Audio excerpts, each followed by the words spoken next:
Assalamualaikum warahmatullahi wabarakatuh.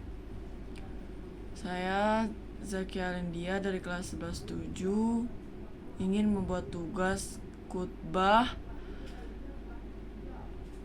di mapel pelajaran agama Islam. Khutbah saya menceritakan tentang keistimewaan sholat. Alhamdulillahirabbil alamin. Assalatu wassalam al asrafil anbiya'i wal mursalin wa ala alihi wa sahbihi ajmain. Pertama-tama, yang paling utama, marilah kita senantiasa kita panjatkan puji dan syukur kita kehadirat Allah Subhanahu wa taala yang telah memberikan umur panjang kepada kita semua hingga kita dapat merayakan acara mapel khutbah agama Islam ini.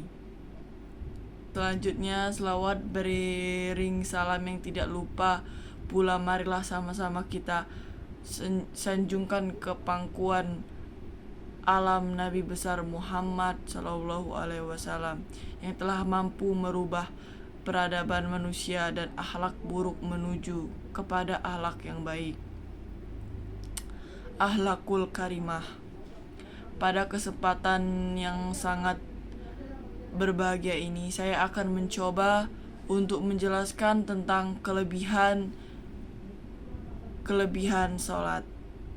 Saudara yang dimuliakan Allah, kita semua tahu bahwa sholat itu secara bahasa artinya memohon. Karena 90% apa yang kita ucapkan dalam salat itu untuk meminta, sedangkan dalam istilah salat itu berarti memohon kepada Allah dengan tujuan untuk mendekatkan diri kepadanya. Salat itu memiliki beberapa keistimewaan. Salat itu ialah tiang agama. Nabi SAW pernah bersabda dalam suatu hadis yang artinya, salat itu ialah tiang agama. Barang siapa yang melaksanakan maka ia telah menegakkan agamanya, tetapi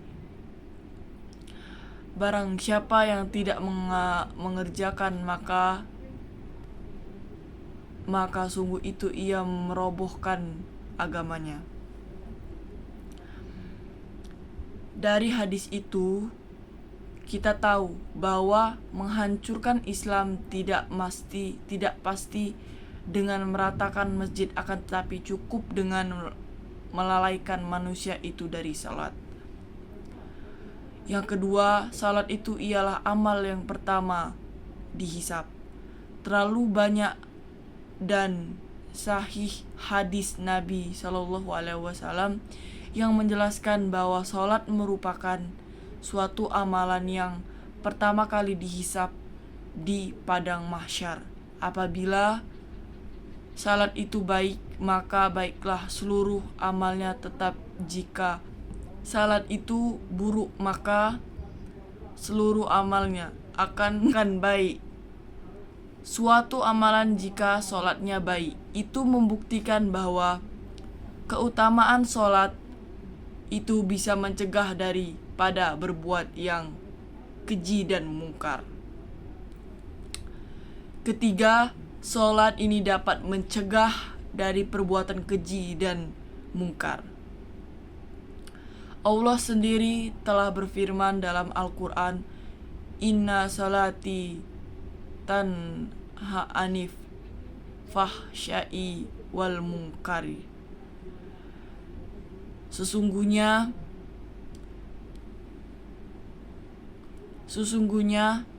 sholat itu dapat mencegah dari perbuatan keji dan mungkar. Inilah tujuan utama kita untuk melakukan sholat, yaitu dengan jauh dari perbuatan keji dan mungkar.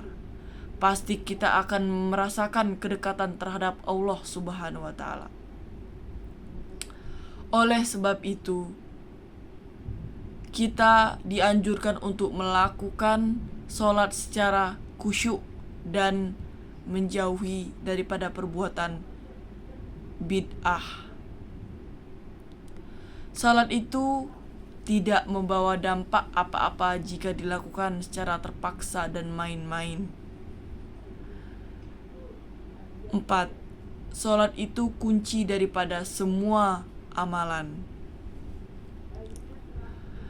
Nabi bersabda dalam suatu hadis yang maknanya bahwa semua amalan anak Adam akan ditempatkan dalam suatu tempat. Kita umpamakan lemari, tidak ada yang bisa mengambilnya kecuali dengan kunci. Kunci itu tidak lain melainkan salat. Rugilah segala amal kebaikan kita yang sudah kita lakukan jika kita tidak pernah melakukan salat.